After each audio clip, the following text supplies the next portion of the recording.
Before we begin, make sure to follow Delta History for more in-depth, real-world narratives that go beyond the headlines and bring you closer to the reality on the ground.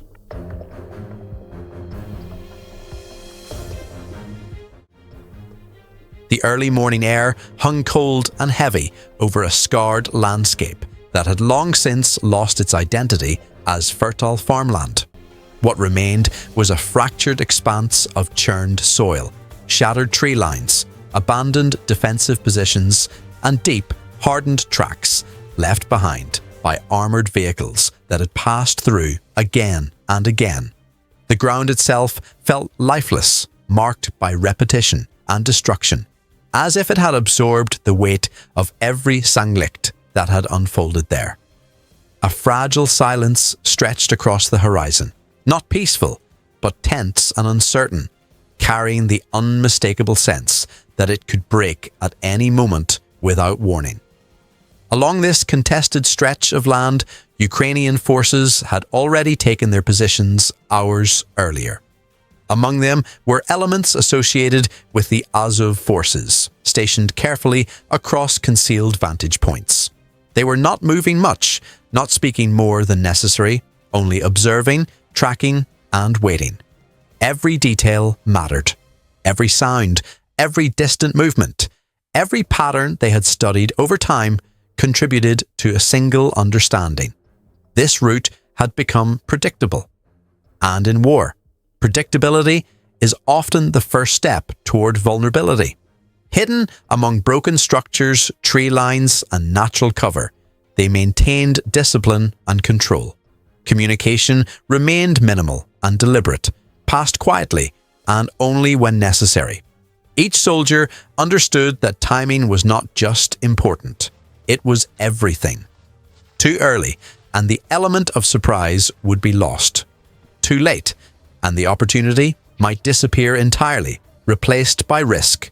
Then came the signal, subtle, almost imperceptible, but enough to shift everything into motion. In the distance, a low rumble began to build. At first faint, then gradually clearer, the sound of approaching vehicles cut through the silence. A Russian convoy moved steadily forward through a narrow corridor shaped by destruction, following a path that had likely been used before. Its movement suggested routine, structured, disciplined, but not urgently cautious. It was the kind of movement that comes from familiarity, from repetition, from the belief that the route ahead is understood. But in an environment like this, routine can be dangerous. The convoy continued forward, unaware of the eyes fixed upon it from multiple concealed positions. Distance closed, timing aligned. Every second narrowed the gap between anticipation and action. And then, without warning, everything changed.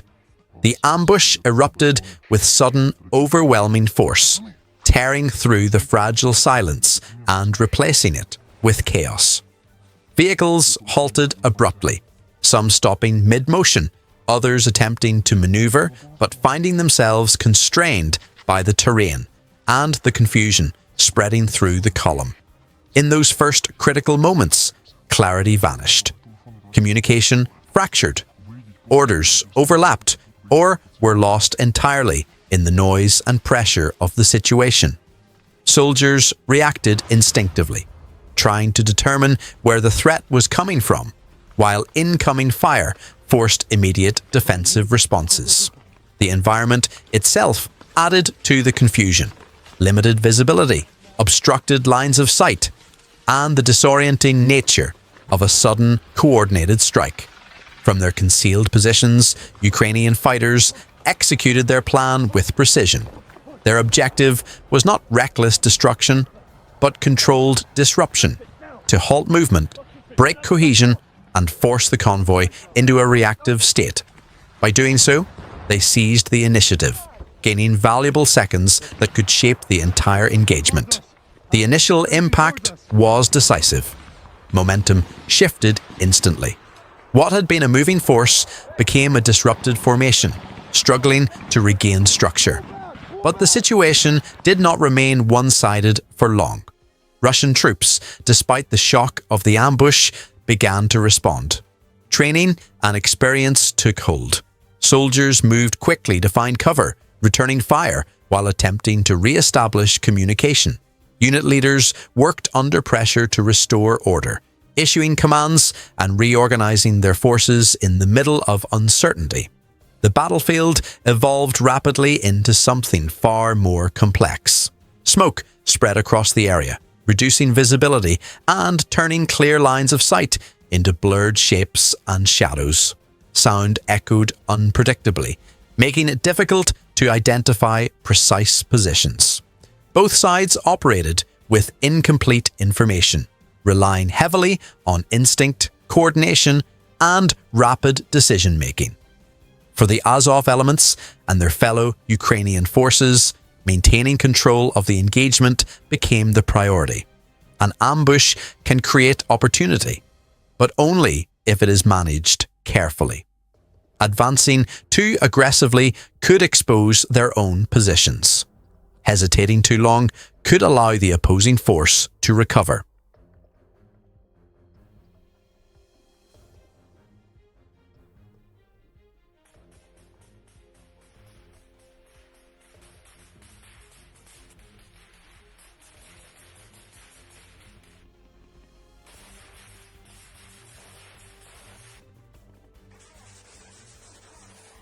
Balance was critical. The engagement gradually shifted into a tense, fragmented exchange. Movement slowed. Each side became more cautious, probing for weaknesses while avoiding unnecessary exposure. Even small adjustments in positioning carried significant consequences, and every decision had to be weighed carefully. Meanwhile, Russian forces focused on stabilizing their situation.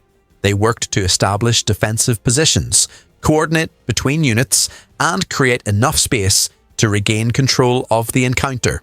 Reinforcements, if available, would not arrive immediately. Until then, survival depended on adaptability and resilience under pressure.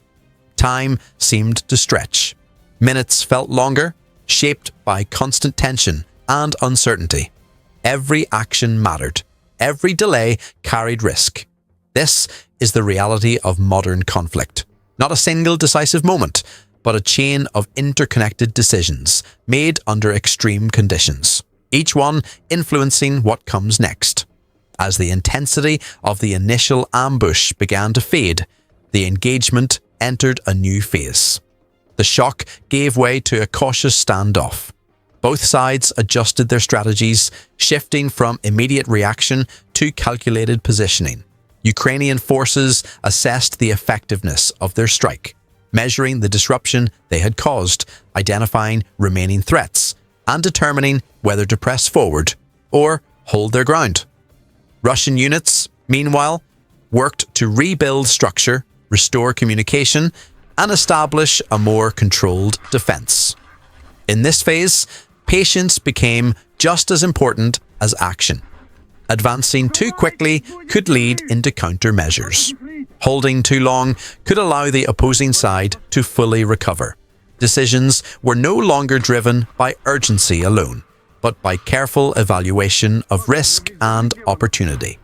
What happens next in situations like this is often less visible, but far more impactful.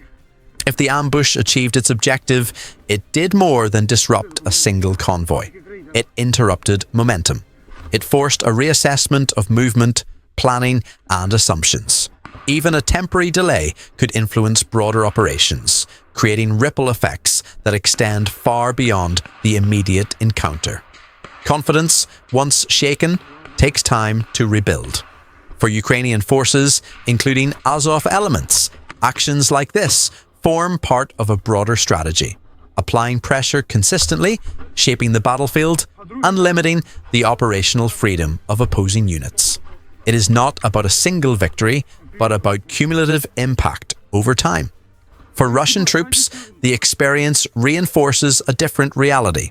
Unpredictability is constant. No route is entirely secure. No movement is without risk. These encounters accumulate, gradually shaping how decisions are made and how operations are carried out. As the situation stabilized further, the intensity decreased. Not because the conflict had ended, but because both sides had reached a temporary equilibrium. Ammunition was conserved. Positions were reinforced. The focus shifted from immediate engagement to assessment. Then came the aftermath. Casualties were evaluated. Equipment was inspected.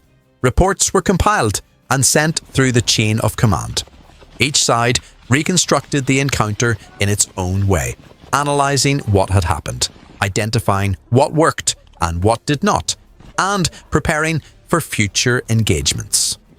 These moments are rarely seen, rarely highlighted, but they are essential, because the true impact of an ambush is not only measured in the moment it occurs, but in how it shapes everything that follows.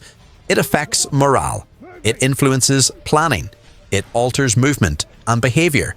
It serves as a reminder that control on the battlefield is never absolute. For those observing from a distance, the dramatic moment, the sudden eruption of action, is often the focus. But the deeper significance lies in what comes after: the adaptation, the learning, and the continuation. Because in reality, there is no clean ending. No definitive point where one side simply wins and moves on. Instead, there is continuation. The battlefield remains active. Both sides adapt, learn, and prepare.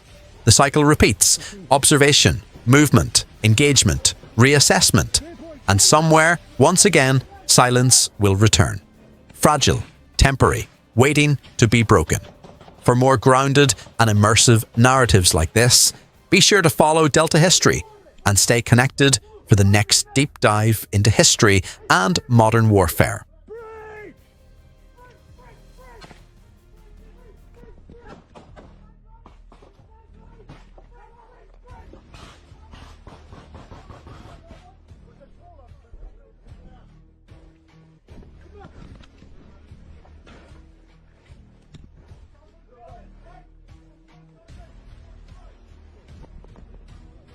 Right.